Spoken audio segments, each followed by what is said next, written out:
Yan. Pauwi na ako. Tuwan ko na ang baby. Ang ganda ng ano ni Aling Inday. O, tingnan mo. Ang ganda ng mga halaman niya. Ito kay ano ito. Leonor. Bahay niya. Ang ganda ng bahay ng kapatid ni Diding. Hello, Ding. Good morning. Ba? Oo. Hello, good morning. Binibidyohan ko si Diding.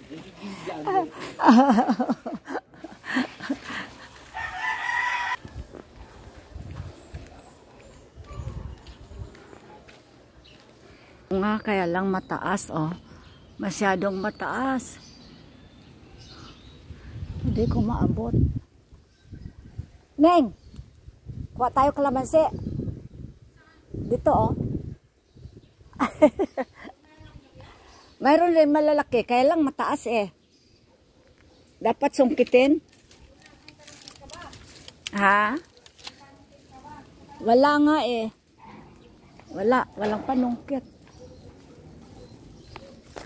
Ay, ito, maliit pa.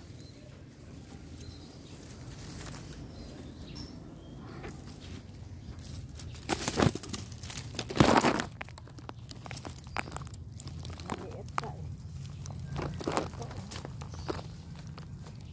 Oh, ang dami sana. Kaya lang, hindi pa masyadong malalaki. Maliliit lang. Pwede na rin. Nakuha naman nila ng mga ano ito. Sabi ni Dodong manguha siya. Kalamansi. Hindi naman siya nanguha. Liliit eh.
Nahulog pa yung kalamansi. Aray! Abot ko din.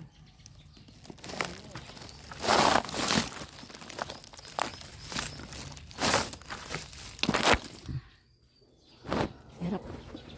Didiligan ko muna yung ano. Magdilig na muna ako. Nadiligan na yata eh. Yung ano. Nadiligan na.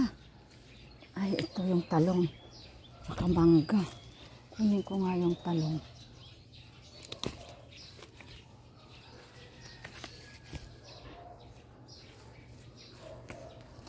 Wala na eh, yung malaki.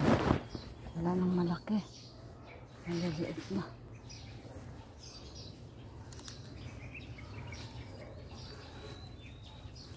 Nahulog oh. Wala namang sira.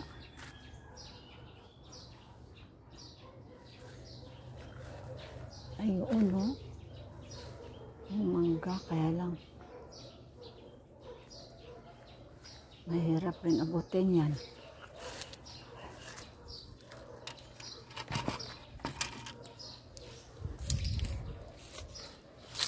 Ito, abutin ko nga kung kaya ko abot. Ay, Mahirap. Mahirap abutin dyan. Ay, yun pa oh. Ganda hulog lang yung mangga eh. Ito. Nahulog din.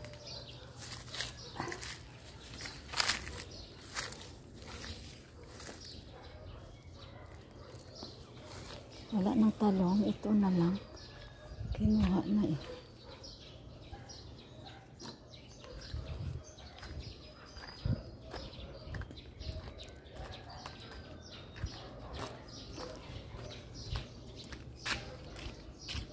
Ito yung mangga. Nakuha ko doon sa puno. Oh. Meron pa sana doon isa eh. Kaya lang. Hindi ko kaya abutin. Pwede yung sana sungkitin ng ano eh.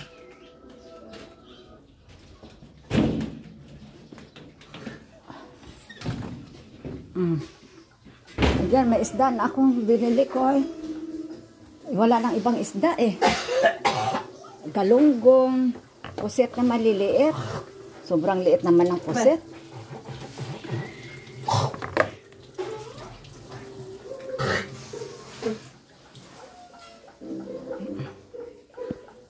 Hindi ko na maabot yung ano.